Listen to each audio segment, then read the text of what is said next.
Hey guys, welcome to my new blog.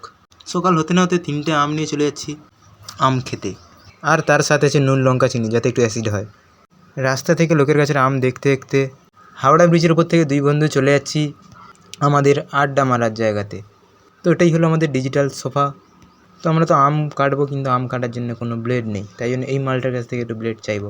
এবার তোর কাছে ব্লেড আছে? তো অনেক কষ্টের পরে মালটার কাছ থেকে ব্লেডটা নিয়ে চলে যাচ্ছি। এই কি নতুন ব্লেড? তো নতুন ব্লেডে আম কাটা পরে দেখলাম যে আমটা পোকা। ও মাই গড, এটা আমার কিছু করার নেই গাইস, এটা ভুল হয়ে যায় মানুষ মাত্রই।